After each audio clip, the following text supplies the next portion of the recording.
નમસ્કાર, પ્રણામ મિત્રો, જય માતાજી, જય શ્રી કૃષ્ણ મિત્રો। આજની વાર્તા ઘણી લાંબી છે, એટલી સારી પણ છે। તમને વાર્તા સાંભળવાની મજા આવશે, તો ચાલો તમારો વધારે સમય ન લેતા વાર્તા શરૂ કરીએ। વાર્તાનું શીર્ષક લગ્ન જિંદગીનો ભાગ કે પૂરી જિંદગી। તો ચાલો। અંધારી રાતમાં એક છોકરી રાતના આશરે 10:30 વાગે નદીના પુલ પરથી ચાલી રહી હતી। શિયાળાની ઠંડી બરાબર જામી હોવાથી પુલ ઉપર વાહનોની અવર જવર નહીવત હતી। એ છોકરી પુલના એક છેડાથી થોડી દૂર આવીને ઊભી રહી અને નદીના પાણીને એક ટીસ જોઈ રહી હતી। આટલી ઠંડીમાં પણ એ સ્વેટર વિના એમ જ ત્યાં ઊભી હતી। જોઈને એમ જ લાગતું હતું કે પોતાની જિંદગીથી નિરાશ છે। એ છોકરીએ પોતાના બંને હાથ પુલ પર ટેકાવ્યા અને નદી તરફ ઝૂકી। ત્યાં દૂરથી એક અવાજ સંભળાયો, અરે ત્યાંથી નહીં, થોડું આગળથી કૂદો, અહીંયા પાણી બહુ ઊંડું નથી, બચવાની શક્યતા રહી છે। બરાબર પુલની વચ્ચે જઈને કૂદો, ત્યાં પાણી એકદમ ઊંડું છે, બચવાની કોઈ શક્યતા જ ન રહે। એ છોકરીએ પોતાના હાથ ફટાફટ પુલ ઉપરથી લઈ લીધા અને અવાજની દિશામાં જોવા લાગી। એ ડરની મારી કંપી રહી હતી। એને જોયું તો એક આકૃતિ એની પોતાની તરફ આવતી જણાય। એ આકૃતિ એની પાસે આવીને ઊભી રહી।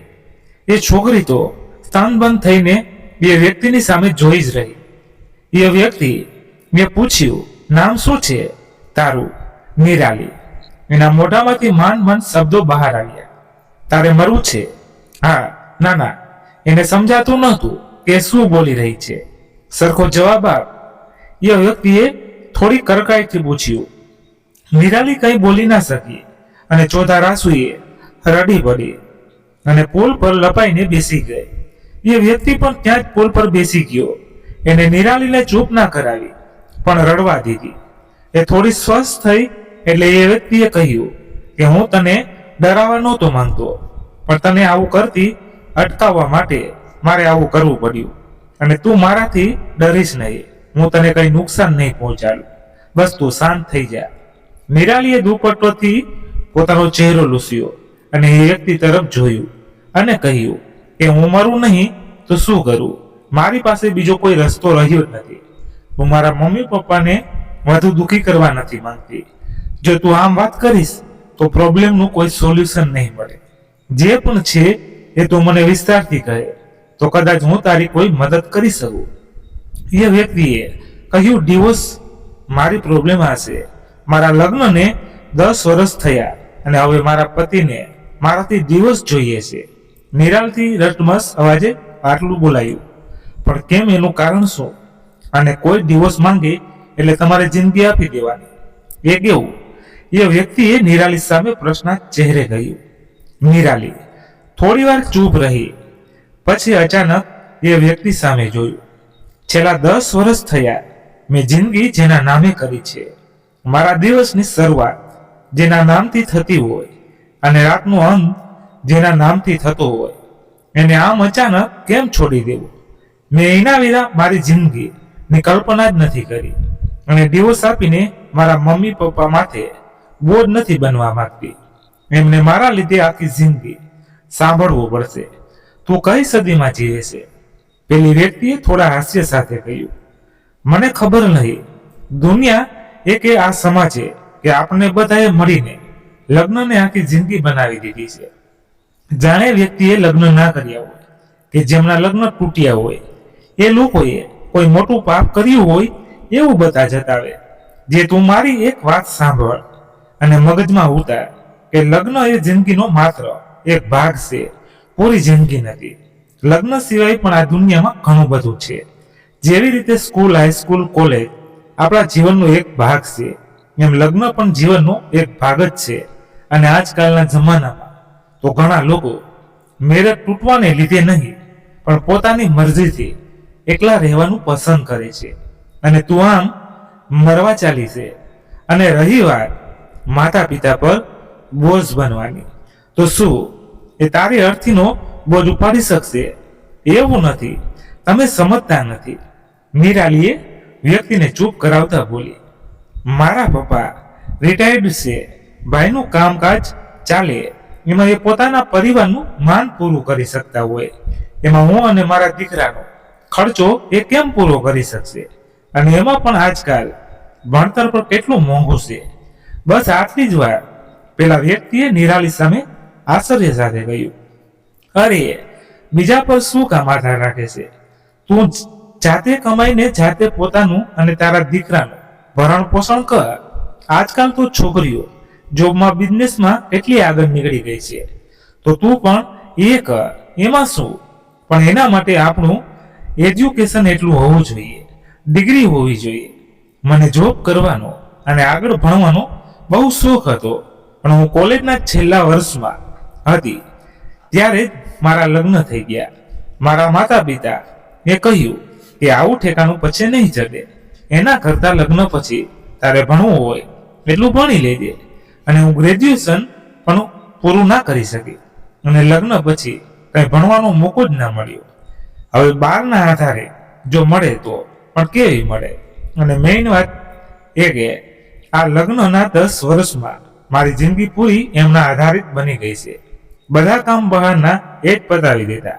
મારે તો ફક્ત બાળકને સાચવવા અને ઘર. એટલે હવે મને ડર પણ લાગે છે કે હું જોબ કરી શકીશ કે નહીં. નિરાલીએ પોતાના મનની મૂંઝવણ જણાવી. અરે તું કઈ સદીમાં જીવે છે? આજકાલ ડિગ્રી કે એજ્યુકેશનની પણ જરૂર નથી. બસ તમારી પાસે કોઈ આવડત હોય તો તમે બધું કરી શકો, પણ બસ એ બધું જ કરી છૂટવા તમે રાજી હોવા જોઈએ. તમે મનથી તૈયાર હોવા જોઈએ, તો બધું જ થઈ શકે.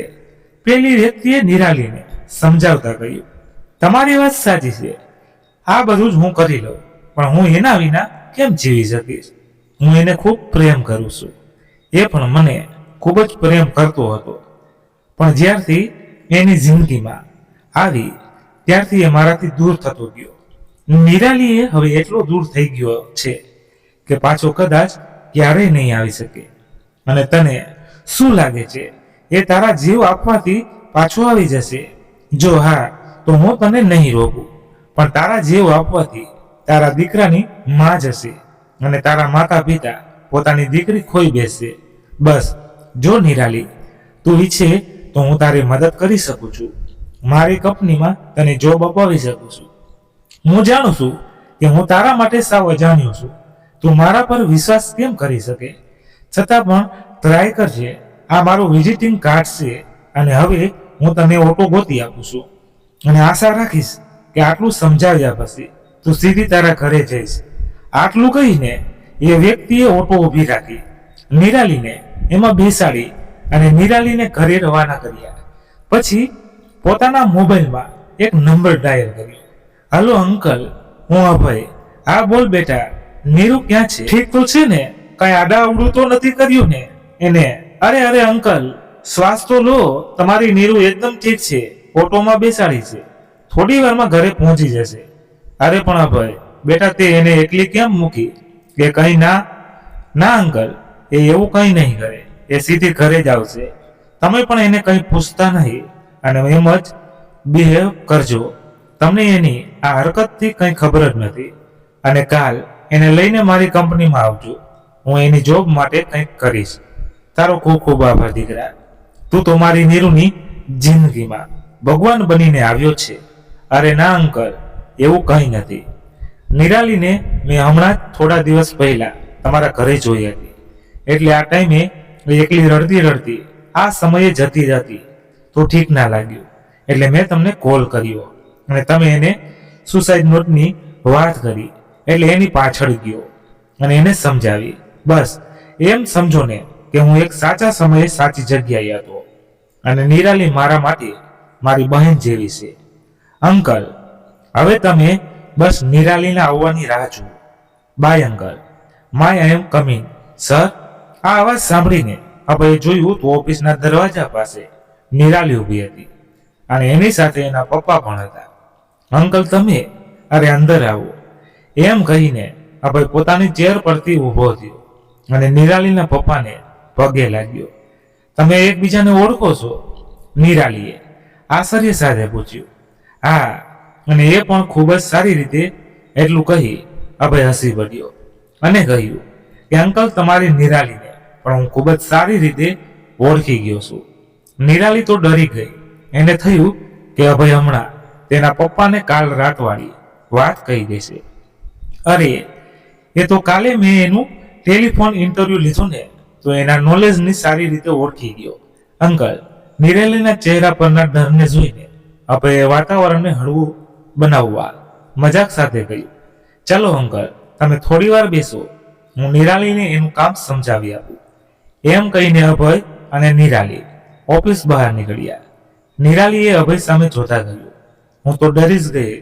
મને એમ હતું કે તમે હમણાં મારા પપ્પાને કાલ રાત પુલ પર જે થયું એ કહી દેશો, તો આપણે એવા કોઈ કામ કરાય જ નહીં કે ડરવું પડે.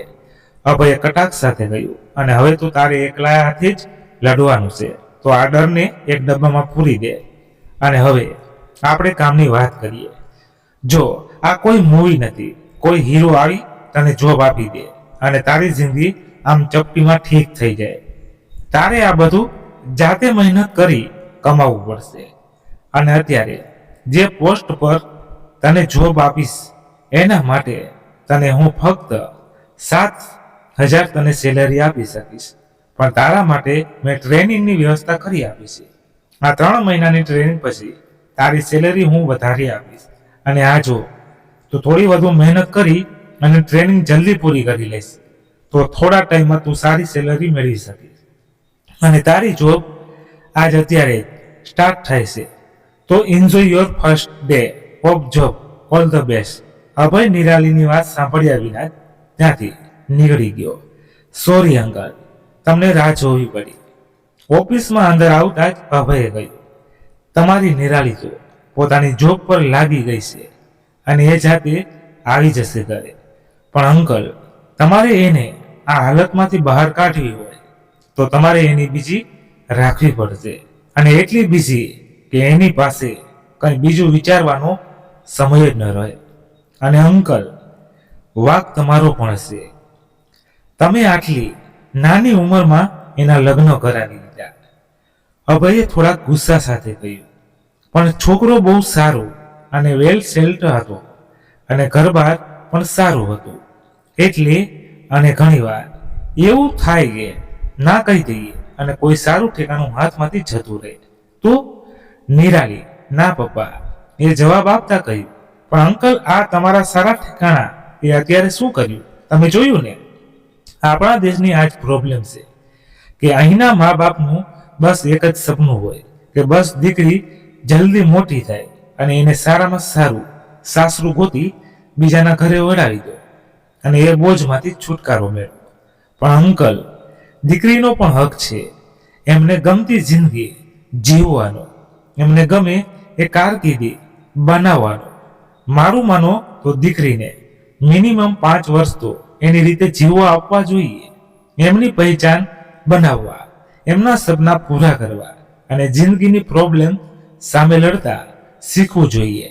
અને માનીએ કે જો આટલું કરીને પણ એની જિંદગીમાં આ થવાનું હતું, તો એના માટે લડવા એ તૈયાર હો.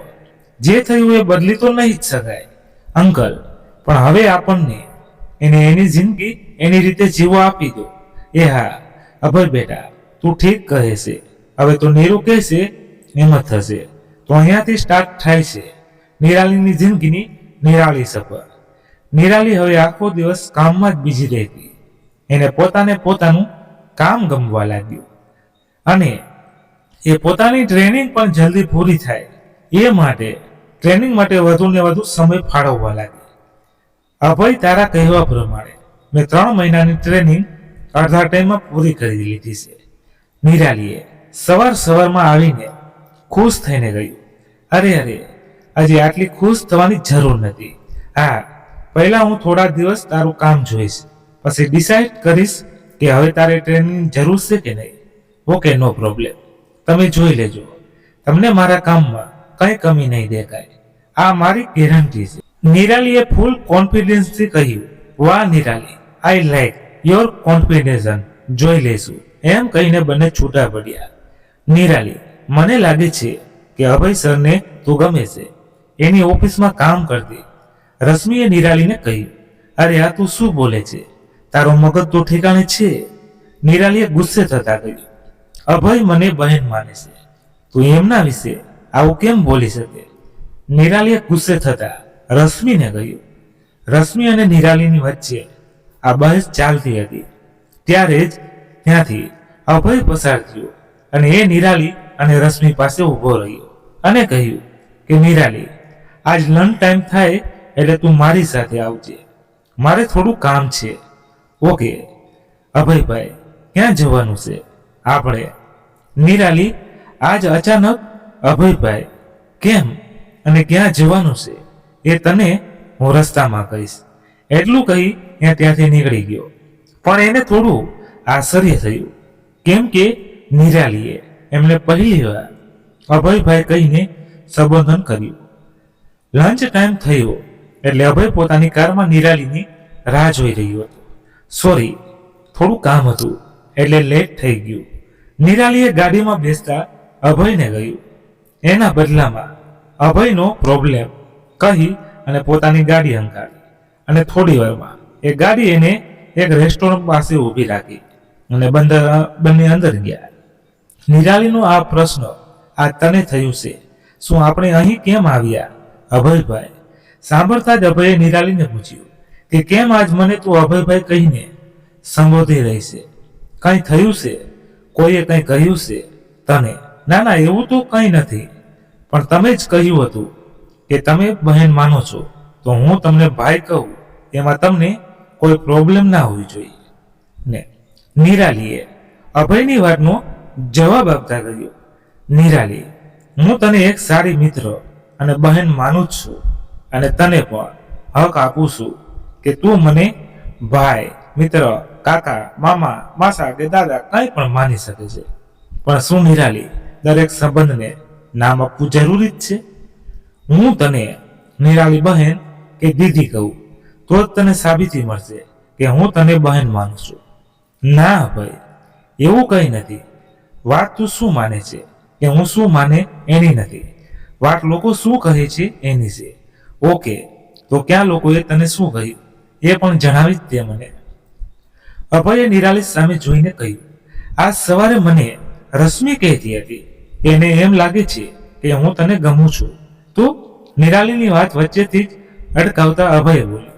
તો એને સાબિતી આપવા માટે તે મને ભાઈ કહેવાનું સ્ટાર્ટ કરી દીધું કે પછી તને એની વાત પર વિશ્વાસ છે? ના ના ના અભય, એવું કંઈ નથી, પણ લોકો ખોટી વાતો કરે એ ના ગમે અને તું એટલો સારો છે કે તારા વિશે કોઈ આડું અવડું બોલે તો ગુસ્સો આવે. નિરાલીએ પોતાની વાત અભયને સમજાવતા કહ્યું. જો નીરુ, તને એક વાત કહું, પહેલી વાર નીરુ કહ્યું છે એટલે કંઈ ગલત નહીં સોચતે, પણ મને નામ વગરના સંબંધો ગમે છે. જો હું તને બહેન કહીશ તો આપણે એ સંબંધની મર્યાદામાં ઝઘડાઈ જઈશું અને જેટલી છૂટથી આ તારી સાથે હું કોઈ વાત ડિસ્કસ કરું છું એ કદાચ નહીં કરી શકું. અને આ સમાજ તો વાત કરવાનો જ છે. એ તો રસ્તામાં જ જતા કે બાઇકમાં જતા ભાઈ બહેનને ગર્લફ્રેન્ડ અને બોયફ્રેન્ડ બનાવી દે અને હસબન્ડ વાઈફને ભાઈ બહેન પણ ડિક્લેર કરી દે. આ વાત પર નિરાલી ખડખડાટ હસી પડી. અભયે પોતાની વાત આગળ વધારતા કહ્યું કે કહેવાનો મતલબ એ છે કે સમાજનો દસ્તુર છે કે એ કોઈ પણના સંબંધમાં વાંક કાઢવાનો જ, તો પછી સમાજને સફાઈ દેવાની જરૂર જ શું છે? જ્યારે તને અને મને ખબર છે કે આપણો સંબંધ પ્યોર છે, એમાં કોઈ ખરાબી નથી, તો એ દુનિયાને સાબિત કરવાની કોઈ જરૂર નથી. કેમ કે સાબિતી એને આપવાની હોય છે જે તમને ઓળખતા હોય છે, અને જે તમને ઓળખતા હશે એમને ખબર જ હશે તમે કેવા છો, અને જે તમને ઓળખતા જ નથી એને કંઈ પણ કહેવાનો ફાયદો જ નથી, કેમ કે એ તમારી લાઈફમાં કંઈ ઇમ્પોર્ટન્ટ ધરાવતા જ નથી. ઓકે, હવે સમજણ પડી તને? અને તું મને બોયફ્રેન્ડ સિવાય બધું માની શકે છે, કેમ કે મેં મારા ભાગનો પ્રેમ કરી લીધો છે અને એ હવે બીજા કોઈથી થશે એવી કોઈ શક્યતા નથી. સાચે કોણ છે એ લકી ગર્લ? નિરાલીએ આશ્ચર્ય સાથે પૂછ્યું. એ વાત અત્યારે નહીં કહું, ફુરસતમાં ક્યારેક વાત. અને તને ખબર છે મારા વિશે લોકો ઓફિસમાં કેવી કેવી વાતો કરે છે કે હું મારા કોઈ ફ્રેન્ડ સાથે ફરતો હોય તો કહે છે કે હું ગે છું. એમ પણ કહે છે કે મારામાં કોઈ ખોટ હશે એટલે જ હું અત્યારે સુધી કુંવારો છું. કેમ કે આપણા સમાજે નક્કી કરેલી લગ્નની ઉંમરમાં હું હજી કુંવારો છું. અને જો આ બધી વાતોમાં હું જે મેઇન વાત કરવા તને અહીં લાવ્યો હતો એ વાત તો ભૂલાઈ જ ગઈ. તું ડિવોર્સ ક્યારે આપી રહી છે? બોલ જવાબ આપ નિરાલી. તું ક્યારે ડિવોર્સ આપી રહી છે? મને નથી ખબર. અભયના બીજી વાત પૂછવા પર થોડી અકળામણ સાથે નિરાલીએ ઉડાવ જવાબ આપ્યો. નિરાલી, જો તારા આવા ઉડાવ જવાબથી તને એમ લાગતું હોય કે હું તને આમ જવા દઈશ તો એ તારી ભૂલ છે. એ તું સારી રીતે જાણે છે. હા ભાઈ, પણ હું એને આમ સાવ સરળતાથી કેમ છૂટાછેડા આપી શકું? એને મારી સાથે જે કર્યું શું એ ઠીક હતું? આમ જિંદગીમાં તમે કોઈને હાથ વચ્ચે સાવ કોઈ વાંક વગર છોડીને જતા રહો અને આશા રાખો કે એ વ્યક્તિ તમને માફ કરી દે, તો શું એ પોસિબલ છે? નિરાલીએ પોતાનો ગુસ્સો અભય પર ઠાલવતા ગયો. અરે પણ તું કેમ આટલી ગુસ્સે થાય છે? હું બસ એટલું જ કહેવા માંગુ છું કે તું એને છૂટાછેડા આપીને પોતાની જાતને આ બંધનમાંથી મુક્ત કરી દે. અભયે નિરાલીને સમજાવતા ગયું. પણ અભય, મને હજી આશા છે કે કદાચ એ મારી પાસે પાછો આવી જાય. આ કહેતાની સાથે નિરાલીની આંખમાંથી આંસુ ખરી પડ્યા. અરે નીરુ, પ્લીઝ યાર, તું રડ નહીં. હું માનું છું કે આ આસાન નથી પણ નામુમકિન પણ નથી. અને જો એને પાછું જવું હોય તો એ ક્યારેય જાત જ નહીં. તારાથી દૂર અને એના દીકરાથી દૂર. અને આમ જ જોઈએ તો એ સારું કહેવાય કે હજી તો અભય આટલું જ બોલ્યો હતો. ત્યાં તો નિરાલી ઊભી થઈ ગઈ અને ગુસ્સાથી અભય સામે જોતા બોલી કે બધા બોયસ એક સરખા જ હોય. આખરે તું પણ એક બોય છે ને, તો તું પણ એનો જ પક્ષ લઈશ ને? આટલું કહી ઊભી થઈ અને રેસ્ટોરન્ટની બહાર અભયની ગાડી પાસે જઈને ઊભી રહી ગઈ. અભય પણ રેસ્ટોરન્ટનું બિલ ચૂકવી નિરાલીની પાછળ ગયો અને કંઈ પણ બોલ્યા વિના ગાડીમાં બેસીને ગાડી સ્ટાર્ટ કરી. નિરાલી પણ ગાડીમાં ગોઠવાઈ ગઈ. ઓફિસ પહોંચવા સુધીમાં ગાડીમાં સન્નાટો છવાયેલો રહ્યો. અભયને ખબર હતી કે અત્યારે નિરાલી કંઈ પણ કહેવાનો કોઈ મતલબ ના હતો.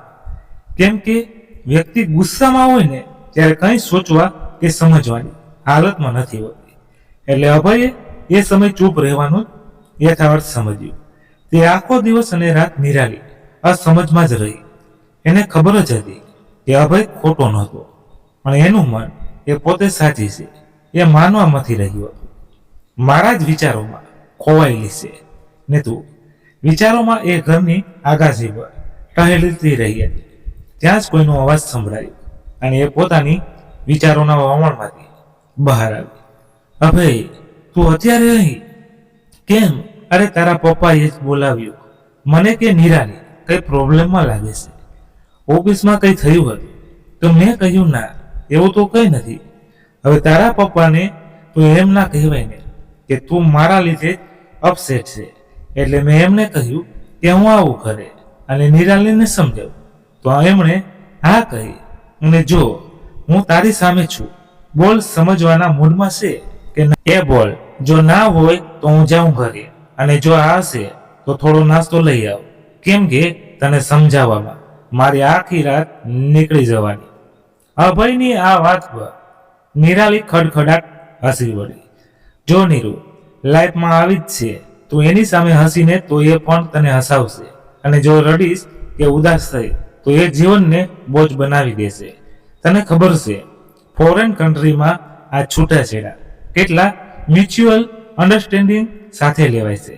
બંનેમાંથી કોઈ એક વ્યક્તિ એમ કહે કે એને અલગ થવું છે તો એ બંને લોકો રાજી ખુશીથી અને આપસી સમજદારીથી અલગ થઈ જતા હોય છે. અને એ લોકો બાળકોની જવાબદારી પણ કોણ ઉપાડશે એ પણ બંને મળીને નિર્ણય લેશે. હા ભાઈ, હું જાણું છું આ બધું જ, પણ મન માનવા તૈયાર નથી. હંમેશા એવું લાગ્યા કરે કે મારી સાથે ચીટિંગ થઈ છે, મારો જ પ્રેમ ઓછો પડ્યો હશે, કે એને બીજી કોઈ પાસે જવું પડ્યું. અને યાર, છૂટાછેડા પછી હું કરીશ શું? જિંદગી પર ફૂલ સ્ટોપ લાગી જશે. અરે યાર, તું લગ્નને તારી જિંદગી ના બનાવ. મેં તને કહ્યું હતું કે લગ્ન જિંદગીનો ભાગ છે, પૂરી જિંદગી નહીં. આ સિવાય પણ જિંદગીમાં ઘણું છે જીવવા માટે. અને બીજી વાત એ છે કે જ્યાં સુધી આ સંબંધમાં લટકતો રહીશ ને ત્યાં સુધી તને આગળ નહીં વધી શકે. આપણા દેશમાં બધા લોકો મોટે ભાગે આમ જ કરે છે. ન ગમતા કે તૂટેલા સંબંધોને બોધ લઈને જીવ્યા કરે છે. અને મીરુ, તું કદાચ એને ડરાવીને કે ઇમોશનલ કરી બ્લેકમેલ કરીને એને તારી સાથે રહેવા મજબૂર કરી શકે, પણ શું એ યોગ્ય હશે? જો આપણે જ્યારે કોઈ રિલેશનશીપમાં હોઈએ ત્યારે આપણે બેવડી જિંદગી જીવતા હોઈએ છીએ. એક આપણી અને એક આપણે જેને પ્રેમ કરતા હોઈએ એની. આપણે એમને આપણા અસ્તિત્વમાં સમાવી લઈએ છીએ અને એમની અંદર પણ આપણને આપણી ઝલક જોવા મળતી હોય છે. પણ જો હવે કદાચ એ તારી સાથે પાછો રહેવા પણ આવશે ને તો પણ તને કંઈક ખોટું લાગશે. એના અસ્તિત્વમાં તને કોઈ બીજાની ઝલક જોવા મળશે તો શું એમ તું ખુશ રહી શકીશ? તારી વાત સાચી છે અભય. તો પાકું ને છૂટાછેડા આપી દઉં? નિરાલીએ પ્રશ્નાર્થ ભાવે અભય સામે જોઈને કહ્યું. અરે ઓય, મારું કામ હતું તને સમજાવવાનું, પણ આખરી નિર્ણય તારે જ લેવાનો રહેશે. અને જો હું લગ્નના વિરોધમાં નથી, હા, પણ જિંદગીમાં લગ્નને જ સર્વોપરી નથી માનતો. જો સર્વોપરી કઈ હોય તો એ તને અને તમારી જિંદગી કે જેની ડોર તમારા જ હાથમાં હોવી જોઈએ. અભય યાર, તું આટલું સારું સારું કેમ બોલે છે અને કોઈ પણ વાત આટલી સરળતાથી સમજાવી શકે? નિરાલીએ આશ્ચર્ય સાથે પૂછ્યું. નિરાલી, એટલું સમજી લે કે જે લોકો સલાહ આપતા હોય એ હંમેશા ગલત જ નથી હોતા. એમના અનુભવ પરથી પણ બોલતા હોય. અને જિંદગી પરીક્ષા લેતી વખતે એ નથી જોતી કે વ્યક્તિ અમીર છે કે ગરીબ. એ તો બધાને જ આવા કપરા અનુભવ કરાવતી હોય છે. ચાલ, હવે મારું પ્રવચન પત્યું, હવે હું જાઉં. આટલું બોલી નિરાલીના કંઈ પણ ના કહ્યા પહેલા અભય અગાસીના દાદર ઉતરી ગયો. અભય તો ચાલ્યો ગયો, પણ નિરાલી વિચારોના વાવણમાં મૂકતો ગયો. નિરાલી પોતાના ભૂતકાળમાં સરી વળી. એને હજુ 12મું ધોરણ પૂરું કર્યું હશે. એને નોકરી કરવાની અને આગળ ભણવાનો ખૂબ શોખ હતો અને તે સ્કૂલમાં સ્પોર્ટ્સમાં પણ બહુ સારું રમતી, એટલે એને આગળ ભણી અને સ્પોર્ટ્સમાં પણ આગળ વધવું હતું. 12મી કક્ષાના વેકેશનમાં એક બપોરે નિરાલીના ઘરના દરવાજા પર ટકોરા પડ્યા. નિરાલી ઊભી થઈ અને દરવાજો ખોલ્યો તો સામે એના દૂરના માસી અને એની કોઈ મિત્ર હતા. નિરાલીએ તેમને આવકાર આપ્યો અને ઘરમાં બેસાડ્યા. તે દિવસે નિરાલી ઘરે એકલી હતી. એના મા બાપ કોઈ કારણસર બહાર ગામ ગયા હતા. નિરાલી એકલી હતી છતાં પણ એને ઘરે આવેલા મહેમાનને બહુ સારી રીતે સાચવ્યા અને એમને પોતાના હાથનું ભોજન પણ જમાડ્યું. અરે વાહ નિરાલી, તારા હાથમાં તો બહુ જાદુ છે. તારા મમ્મીની જેમ ખૂબ જ સ્વાદિષ્ટ ભોજન તે જમાડ્યું. આ તો નિરાલીના માસીએ એના બનાવેલા ભોજનથી ખુશ થઈને કહ્યું. અરે શું માસી, તમે પણ? નિરાલી એના માસીની તારીફ થોડી શરમાઈ. હા, ખરેખર નિરાલી, તારા માસી સાચું કહી રહ્યા છે. ભોજન તો ખૂબ મસ્ત હશે અને બેટા તું પણ ખૂબ જ સુંદર છે. તમે શું કહો છો દિવ્યાબેન? મારા અનિકેત માટે ઠીક રહેશે ને? તમને શું લાગે છે?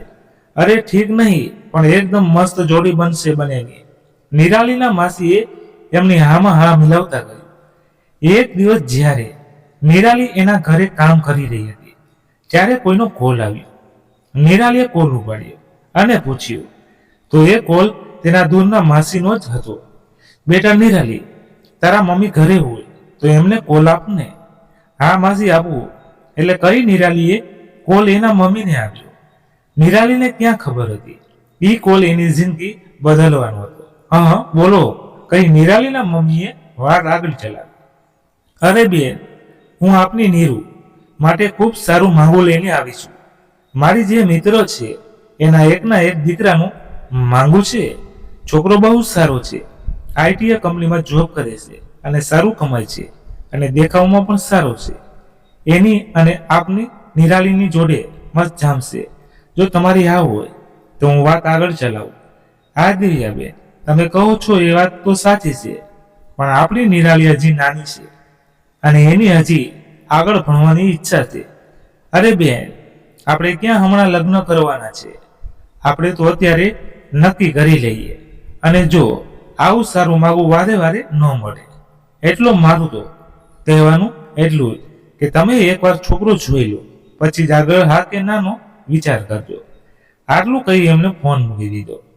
બસ અહીંયાથી શરૂ થઈ નિરાલીના સપના તૂટવાની સભા.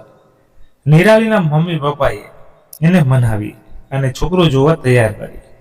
એને કહેવામાં આવ્યું હતું કે એની હા વિના કઈ જ નહીં થાય. એટલે નિરાલી પણ માની ગઈ. અરે નિરાલી, તું હજી તૈયાર થઈ નથી. એ લોકો હમણાં આવતા હશે. જલ્દી તૈયાર થઈ જા બેટા. આ જો નિરાલી, આ પિંક ડ્રેસ ફેર બહુ સારી લાગશે. તું આમાં તારો રંગ પણ નીકળી જાય છે. નિરાલીના મમ્મી દાદર ઉતરતા નિરાલીને કહી રહ્યા હતા. હા મમ્મી, બસ હમણાં તૈયાર થઈ જઈશ. નિરાલી આ સવારથી ખૂબ ચિંતામાં હતી. એને મનમાં કકોએ ખૂણે એમ હતું કે આજે એનું નસીબ છે. એ રડવા માંગતી હતી, પણ કોની પાસે રડે? જેને કહેતી એ બધા એને સમજાવતા હતા કે જોઈ લેવાય અને જો ગમે તો કરી લેવાય, પછી આવું સારું ઘર પાછું મળે નહીં. આવો આવો, કેમ છો બધા? મજામાં ને? આવા અવાજ સાંભળાતા નિરાલીએ નીચે જોયું તો એ લોકો આવી ચૂક્યા હતા. નિરાલી જલ્દી પોતાનો ચહેરો સાફ કર્યો અને તૈયાર થઈ ગઈ. થોડી વારમાં નિરાલીને ત્યાં ચા લઈને બોલાવવામાં આવી. નિરાલીને જાણે એ શોભાનું પૂતળું હોય એમ બધાની સામે બેસાડવામાં આવી. ડર અને સંકોચ સાથે નિરાલી બધાના સવાલોનો જવાબ આપી રહી હતી. ત્યાં એના માસી બોલ્યા કે આપણે તો બહુ વાતો કરી, હવે જે બંનેને સાથે રહેવું છે એમણે આપણે થોડી વાતો કરવા દઈએ. એમ કહી નિરાલી અને અનિકેતને બીજા રૂમમાં બેસાડવામાં આવ્યા. અનિકેતે જાતે વાતની શરૂઆત કરતા કહ્યું કે નિરાલી, તમારી અને મારી ઉંમરમાં 5 વર્ષનો તફાવત છે, પણ જો બંને લોકો પરસ્પર થોડું જતું કરે તો અને સમજદારીથી કામ લે તો આ તફાવતને માત આપી શકાય છે. અને મને ખબર છે કે તમારી હજી ઘણા સપના જોયા હશે તમારી જિંદગી વિશે, અને તમને આગળ ભણવાની પણ ઈચ્છા છે. તો હું તમને ખાતરી આપું છું કે હું તમારા બધા સપના પૂરા કરવાની મારાથી બનતી બધી કોશિશ કરીશ.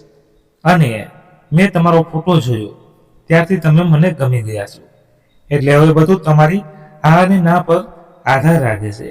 અને ઉતાવળ નથી, કંઈ તમે શાંતિથી સમજી વિચારીને જવાબ આપી શકો છો. અને તમારે કંઈ પૂછવું હોય તો મને પૂછી શકો છો. નિરાલીએ નકારમાં માથું હલાવ્યું. ઓકે, એક કામ કરજો, આ મારો નંબર છે. તમે એના પર કોલ કરી અને તમારે જે કહેવું હોય એ કહી શકો છો. અત્યારે તમે મારી સામે કદાચ શરમના લીધે કંઈ પૂછી ન શકો. આટલું કહી અનિકેતે પોતાનો મોબાઈલ નંબર એક કાગળમાં લખી નિરાલીના હાથમાં આપ્યો અને કહ્યું કે હવે હું જાઉં છું. નિરાલીએ સ્મિત સાથે હા કહી અને અનિકેત રૂમની બહાર નીકળી ગયો. નિરાલીના મનમાં ઘણી અસમજ હતી. એ ત્યારની મોબાઈલ હાથમાં લઈ અને છત પર બેઠી વિચારી રહી હતી કે અનિકેતને ફોન કરે કે ન કરે. એને ઘણું કહેવું હતું, પણ ડર પણ હતો કે અનિકેત એને સમજી શકશે કે નહીં.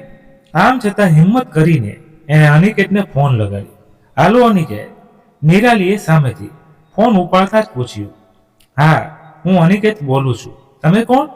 હું નિરાલી. ઓહ, તમે હા બોલો. અત્યારે તો હું તમારી સાથે નથી, એટલે તમે જે કહેવા માંગતા હોય તે તમે આસાનીથી કહી શકો છો. અનિકેત, મને હજુ ભણવું છે આગળ, અને મને આગળ ભણી જોબ કરવાની પણ બહુ ઈચ્છા હતી. પણ જો આપણા લગ્ન નક્કી થઈ જશે તો આ બધું થઈ શકશે? અરે હા, હું છું ને. તમે કેમ ચિંતા કરો છો? મેં કહ્યું હતું ને કે મને પણ એવી જ છોકરી ગમે જે પોતાના પગ પર ઊભી રહી શકે, કોઈથી ડરે નહીં, અને ઘર અને પોતાની પ્રોફેશનલ લાઈફ સરખી સંભાળી શકે. બસ મારે આટલું જ પૂછવું હતું, અને તમારા જવાબથી હું ખૂબ જ ખુશ છું, અને મારા તરફથી પણ હા છે. એમ કહી હસતા હસતા નિરાલીએ ફોન કાપી નાખ્યો. બસ પછી તો જે થવાનું હતું એ જ થયું. બંનેની સગાઈ થઈ અને 1 વર્ષ પછી લગ્ન થવાના હતા. અને આ સગાઈ અને લગ્ન વચ્ચેનો સમયગાળો તો જાણે એક પળમાં વીતી ગયો. બંનેના લગ્ન થયા અને સુખી સંસાર શરૂ થયો. હજી તો બંને એ સંસારમાં સરખા ગોઠવાયા નહોતા ત્યાં તો અનિકેતના મમ્મી અને પપ્પાનું એક્સિડન્ટ થયું અને નિરાલીએ અનિકેતને મૂકીને તેમની સારવાર માટે ગામડે આવવું જવું પડ્યું. અને 1 વર્ષ એમાં જ નીકળી ગયું. એટલે ભણવાનું પણ છૂટી ગયું. એ પછી સંકેતનો જન્મ અને સંસારની જવાબદારીઓમાંથી નિરાલી બહાર જ ન આવી શકી. ક્યારેય આમ છતાં પણ એ ખુશ હતી, કેમ કે આટલો પ્રેમ કરવાવાળા સાસુ સાસરા મળ્યા હતા અને પોતાના કરતા વધુ પ્રેમ કરવાવાળો પતિ. અને આમને આમ 10 વર્ષ ક્યાં પસાર થઈ ગયા એ ખબર જ ના પડી. અને અચાનક અનિકેતનું પ્રમોશન અને એનો નોકરી માટે બહાર જવું અને ત્યાં એનો કોઈ સાથે અફેર. આવું તો નિરાલીએ ક્યારેય ધાર્યું પણ નહોતું. અને અનિકેતે કારણ પણ એ આપ્યું કે એ છોકરી અનિકેતને હંમેશા જેવા જીવનસાથીની તલાશ હતી એવી જ હતી. તો નિરાલી પણ એવી જ બનવા માંગતી હતી ને ઇન્ડિપેન્ડન્ટ વર્કિંગ વુમન. પણ એ અનિકેતના ઘરની જવાબદારીમાંથી મુક્ત જ ના થઈ શકી. એને પોતાના અને અનિકેતના પરિવારને પોતાના સપના કરતા આગળ રાખ્યું. એ જ એનો ગુનો કહેવાય ને. હવે જે થયું એ તો એને એક જ સહન કરવાનું હતું. જે લોકોએ એને લગ્ન માટે મનાવી એ કે અનિકેત તો બધું કહીને છૂટી જવાનું હતું. પણ એનું શું? આ બધા વિચારોમાં અટવાયેલી નિરાલીને ખબર જ ના પડી કે ક્યારે સવાર પડી ગઈ. હજી તો સવારના 5 થયા હશે ત્યાં નિરાલી પોતાની પથારીમાંથી ઊભી થઈ, મોબાઈલ હાથમાં લીધો અને એક નંબર ડાયલ કર્યો અને કોલ લગાવ્યો. થોડી વાર રિંગ વાગ્યા બાદ સામેથી કોલ ઉપડ્યો. Hello hello. સામા છેડેથી અવાજ આવી રહ્યો હતો. પોહા નિરાલીના ગળામાંથી જાણે અવાજ નીકળી જ નહોતો રહ્યો. નિરાલી, હું સાંભળું છું, તું બોલ, બધું ઠીક તો છે ને? સંકેત તો ઠીક છે, કોઈ પ્રોબ્લેમ તો નથી ને? નીરુ, કંઈ તો બોલ, ગુસ્સો કર પણ ચૂપ નહીં રહે પ્લીઝ. સામા છેડેથી અનિકેતનો અવાજ સાંભળીને નિરાલીથી રડી પડાયું અને એને કોલ કાપી નાખ્યો. થોડી વાર બાદ નિરાલીના મોબાઈલની રિંગ વાગી. એને મોબાઈલની સ્ક્રીન પર જોયું તો અનિકેતનું નામ ડિસ્પ્લે થઈ રહ્યું છે. નિરાલીએ પોતાના આંસુ લૂછ્યા અને થોડી સ્વસ્થ થઈ કોલ ઉપાડ્યો. નિરાલી, શું થયું છે? કેમ આટલી સવારમાં તે કેમ કોલ કર્યો? તે સાચું બોલ, જે હોય એ. અને કે તારે જે જોઈતું હતું એના માટે હું તૈયાર છું. હું છૂટાછેડા આપવા તૈયાર છું. તું વહેલામાં વહેલી તકે અહીં આવી જા, એટલે આપણા આ સંબંધ પર આપણે પૂર્ણવિરામ મૂકી દઈએ. આટલું કહીને નિરાલીએ અનિકેતની વાત સાંભળ્યા વિના કોલ કાપી નાખ્યો. અનિકેતને થોડી વાર તો વિશ્વાસ ના થયો કે એક સપનું જોઈ રહ્યું હતું કે આ હકીકત હતી. એ છોકરી જે હંમેશા કોલ કરીને રડતી અને કહેતી કે પ્લીઝ તું આવું નહીં કર, તું તારા વિના હું અને સંકેત કેમ રહીશું, પ્લીઝ આ ડિવોર્સનો વિચાર તું મૂકી દે અને અહીંયા આવી જા. અને આજ એ છોકરી એમ કેમ કહી રહી હતી કે એને આ સંબંધ પર પૂર્ણ વિરામ મૂકવું, જેમ બને એમ જલ્દી. શું થયું? અનિકેત કેમ આજ તો આટલી સવારમાં ઉઠી ગયો? અનિકેતની બાજુમાં સૂઈ રહેલી નેહાએ ઊંઘમાંથી ઉઠતા કહ્યું, કઈ નથી, તું સૂઈ જા, મને હવે ઊંઘ નહીં આવે, હું જોગિંગ કરી આવું. હા, આટલું કહી અનિકેત બેડમાંથી ઉઠ્યો અને ફ્રેશ થવા લાગ્યો. અનિકેત આમ જોઈએ તો એક સારો દીકરો અને પતિ અને પિતા હતો. એને આટલા સમય પોતાની બધી જવાબદારીઓ સારામાં સારી રીતે નિભાવી હતી. એ જાણતો હતો કે એના લીધે નિરાલીના ઘણા સપનાઓ તૂટ્યા હતા. એટલે એ જેમ બને એમ નિરાલીને વધુમાં વધુ ખુશ રાખવા પ્રયત્ન કરતો હતો. પણ આમ માણસ પોતાની ઈચ્છાઓ દબાવી શકતો નથી. જ્યારે અનિકેત પોતાના ફ્રેન્ડ્સને મળતો એને એમની એજ્યુકેટેડ અને વર્કિંગ કરનારી અને લેટેસ્ટ કપડાં પહેરે.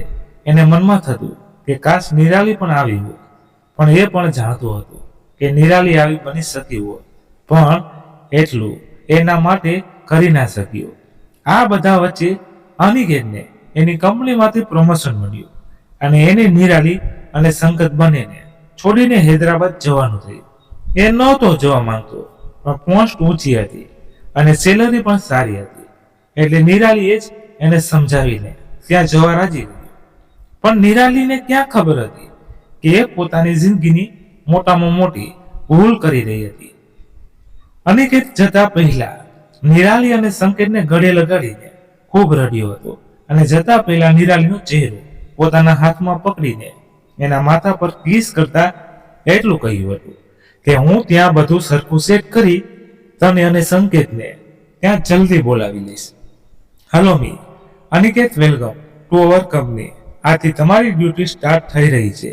આશા છે કે તમારો આજનો દિવસ સારો રહે.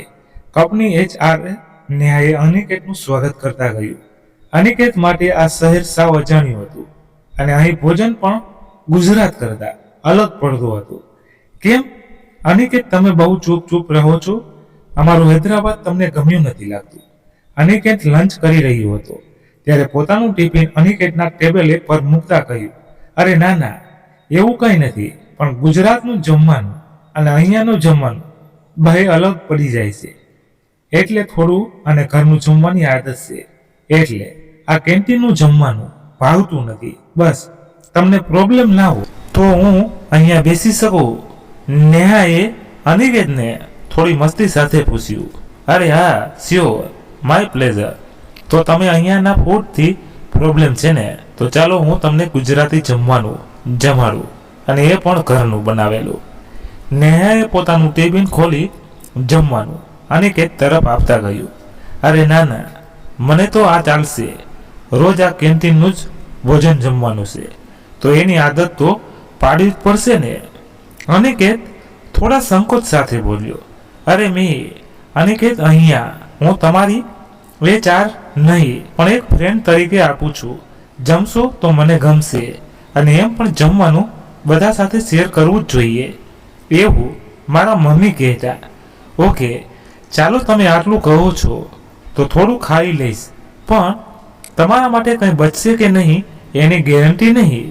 હા અનિકેત થોડી મસ્તી સાથે બોલ્યો. બસ અહીંયાથી શરૂઆત થઈ, નેહાની નજીક આવવાની અને નિરાલીથી દૂર જવાની. નેહા એક ઇન્ડિપેન્ડન્ટ અને સમજદાર અને આજની જનરેશનની લેટેસ્ટ છોકરી હતી અને બહુ મસ્તીખોર પણ હતી. પણ જ્યારે એ ગુસ્સે થતી ત્યારે કંપનીના બધા કર્મચારીઓ એનાથી ડરતા હતા. એની આ બધી ખાસિયતોના લીધે જ અનિકેત ધીરે ધીરે એની તરફ આકર્ષિત થઈ રહ્યો હતો અને એની અને નેહાની મિત્રતા પણ વધતી જતી હતી. નેહા રોજ અનિકેત અને પોતાના બંને માટે જમવાનું લાવતી અને બંને રોજ એક સાથે જ લંચ કરવા બેસતા. એક દિવસ અનિકેત બીમાર હોવાથી જોબ પર ગયો નહોતો અને આરામ કરી રહ્યો હતો. થોડી વારમાં અનિકેતના મોબાઈલની રિંગ વાગી. બેડમાં સૂઈ રહેલા અનિકેતે સાઈડ ટેબલ પરથી મોબાઈલ હાથમાં લઈ જોયું તો સ્ક્રીન પર નેહાનું નામ ફ્લેશ થઈ રહ્યું હતું. હલો નેહા. હા બોલ. અત્યારે તારી ફ્રેન્ડ નેહા નહીં પણ કંપનીની HR નેહા બોલી રહી છે. તો તમે મને જરા એટલું જણાવશો કે કંપનીમાં આટલું કામ પેન્ડિંગ હોવા છતાં તમે આજ રજા કેમ રાખી છે? તમે કામ પર કેમ નથી આવ્યા? હા મેડમ, હું જાણું છું કે કામ ઘણું પેન્ડિંગ છે, પણ આજ મારી તબિયત ઠીક નથી અને ગાડી મારાથી ચલાવી શકાય તેમ નથી, એટલે મેં આજ લીવ લીધી છે. અને મેં આજ મોર્નિંગમાં ઈમેલ કરીને જાણ પણ કરેલી છે. હા અનિકેત, હું જાણું છું કે તમે ઈમેલ કરીને જાણ કરી હતી, પણ આજ તમારે કામ પૂરી કરવાની લાસ્ટ ડેટ છે, તો આજ તમારે આ કામ પૂરું કરવું જ પડશે. હું કંપનીની કેબ મોકલું છું, એ તમે તમારા ઘરેથી પિક કરી લેશે. અનિકેતને આ વાત પર ખૂબ ગુસ્સો આવ્યો. મેડમ, તમારી કેબની મારે કોઈ જરૂર નથી, હું મારી રીતે પહોંચી જઈશ. આટલું કહી એણે ફોન કાપી નાખ્યો. ઓહ તો મી અનિકેતને ગુસ્સો આવ્યો અને મારો કોલ પણ કાપી નાખ્યો. આવવા દો ઓફિસ પર, એનો ગુસ્સો તો હું 1 મિનિટમાં ઉતારી દઈશ. થોડી વારમાં અનિકેત પોતાની ગાડી લઈને કંપની પર પહોંચી ગયો.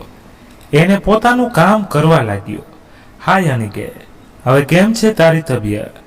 જો હું તારા માટે આ જ્યુસ લાવીશું, આ તું જલ્દી પી લે, તને એનર્જી મળશે. અનિકેતે નેહા તરફ જોયું તો એના ચહેરા પર એને પોતાના માટે ચિંતાના ભાવ જણાઈ રહ્યા હતા. છતાં ગુસ્સા સાથે બોલ્યો કે નહીં મેડમ, અત્યારે મારા માટે મારું કામ ઇમ્પોર્ટન્ટ છે, તો પ્લીઝ તમે મને ડિસ્ટર્બ નહીં કરો. ઓ આટલો ગુસ્સો? પણ અનિકેત તને ખબર છે ને કે મારા માટે મારું કામ અને કંપનીની જવાબદારી સૌથી પહેલા. મને સમજાવવાની કોશિશ તો કર. હા સમજી ગયો મેડમ કે તમારા માટે મારા કરતા તમારી કંપની અને કામ જરૂરી છે. આટલું કહી અનિકેત ગુસ્સામાં ત્યાંથી ચાલ્યો ગયો. લંચ ટાઈમમાં પણ નેહા એની રાહ જોઈ રહી હતી, પણ અનિકેત પોતાનું કામ પતાવવામાં એટલો નાસુગુલ હતો અને સવારના નેહાના કોલનો ગુસ્સો પણ એટલો હતો કે જમ્યો જ નહીં. નેહા જોબ પરથી છૂટવાના સમયે પણ અનિકેતની રાહ જોતી ઊભી હતી. અનિકેત હજી એટલો નારાજ રહીશ? યાર હવે તો માની જા, સવારનો મનાવું છું તને. અત્યારે તો તારી ફ્રેન્ડ નેહા તારી સાથે વાત કરી રહી છે, તો પછી તને શું પ્રોબ્લેમ છે? માફ કર દો. સોરી મેડમ, હું તો તમારો એક એમ્પ્લોય છું અને તમારું કામ પતી ગયું છે, તો તમારી પરવાનગી હોય તો હું ઘરે જઈ શકું.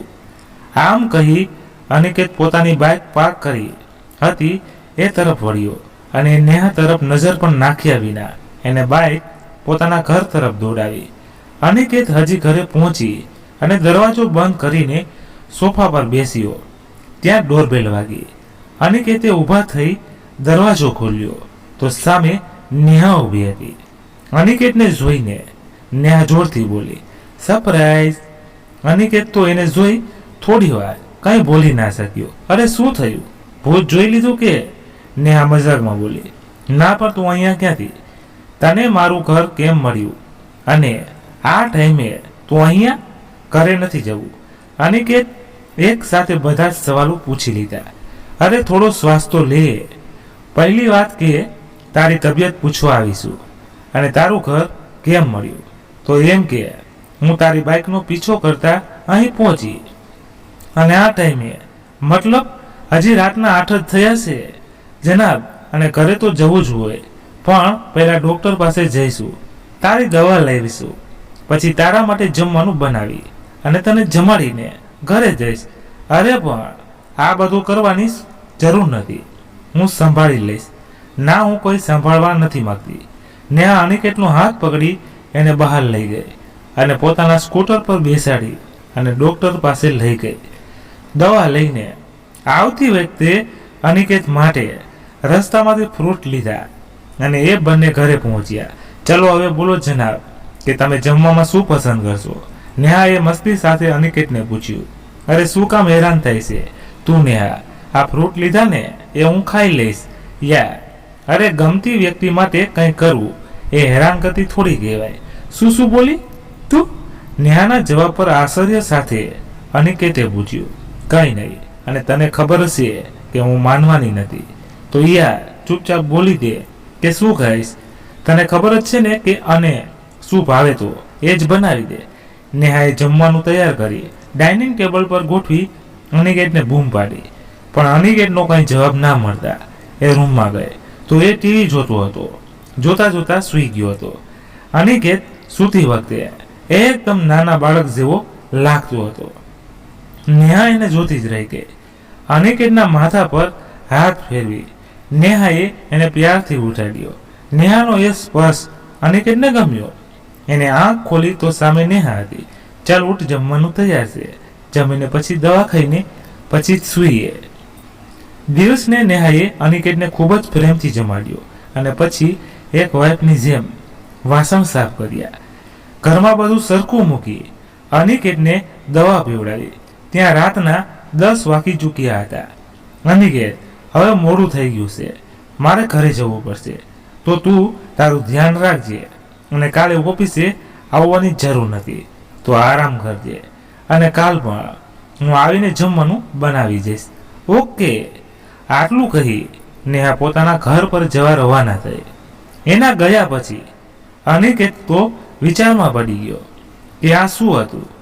આ છોકરી અને સવારે જેણે પોતાની સાથે ફોનમાં વાત કરી એ તદ્દન અલગ રૂપ હતા નેહાના. નેહા આવી પણ હોઈ શકે એ અનિકેતને નહોતી ખબર. એ આખી રાત અનિકેત નેહાના જ વિચારોમાં રહ્યો.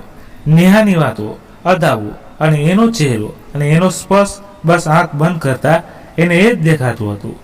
અનિકેત આ જ વિચારોમાં આંખ બંધ કરી પડ્યો હતો. ક્યાં એના મોબાઈલની રિંગ વાગી. એણે મોબાઈલ હાથમાં લીધો અને સ્ક્રીન પર નિરાલીનું નામ જોઈએ સપનાની દુનિયામાંથી હકીકતની દુનિયામાં આવી ગયો. એને પોતાના પર ગુસ્સો આવ્યો કે એ શું વિચારી રહ્યો હતો આખી રાત. મિત્રો, હવે આગળ શું થશે એ આપણે આગળના ભાગમાં સાંભળીશું. એટલે કે વાર્તા હજી અધૂરી છે. તમારે આનો આગળનો ભાગ સાંભળવાની ઈચ્છા હોય તો કોમેન્ટ કરી જણાવો, એટલે જલ્દી સાંભળવા મળી જાય. અને આ ખાસ કહેજો કે વાર્તા કેવી લાગી. પસંદ આવી હોય તો પ્લીઝ મિત્રો લાઈક કરી તમારા મિત્રો સાથે શેર જરૂર કરજો. ધન્યવાદ. ફરી મળીએ ત્યાં સુધી તમારા પરિવાર સાથે મસ્ત રહો, તંદુરસ્ત રહો. જય માતાજી, જય દ્વારકાધીશ, હર હર મહાદેવ મહાદેવ મહાદેવ. જય શ્રી રામ, જય બજરંગ બલી.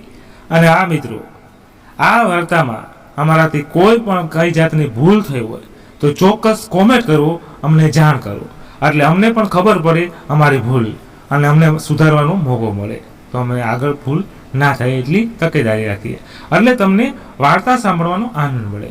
તો તમે મિત્રો કોમેન્ટ કરો અને જેટલી બને એટલી મિત્રો શેર કરો. તમારા ખાસ સપોર્ટની જરૂર છે. તમારો સપોર્ટ હમણાં ઓછો મળે છે. વાર્તા મિત્રો સારી ના લાગતી હોય તો એ પ્રમાણે તમે અમને કોમેન્ટ કરો. અમે જેટલી બને એટલી કોશિશ કરશું કે તમારા માટે સારી એવી વાર્તા લાવવાની, તમને મજા આવે, તમને મનોરંજન થાય, બધું તમારું મન શાંત થાય એવી વાર્તાઓ લાવશું. પણ તમે કંઈક કોમેન્ટ કરશો તો અમને ખબર પડશે. અને મિત્રો તો કયો અમારો પ્રોબ્લેમ જણાવો, બરાબર? બાકી મિત્રો શેર બને એટલું કરો, અને નવા હોય તો ચેનલને સબસ્ક્રાઈબ જરૂરથી કરજો, એટલે અમને પણ વાર્તા લાવવામાં ખૂબ જ આનંદ મળે.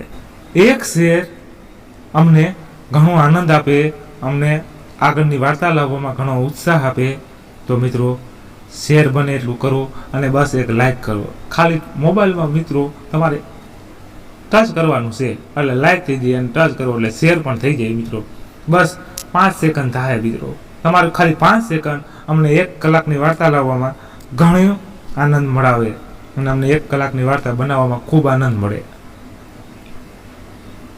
મિત્રો ખાલી તમારી 5 સેકન્ડ અને અમારી 1 કલાકની વાર્તા. અમારે મિત્રો આ વાર્તામાં ઘણી મહેનત લાગે.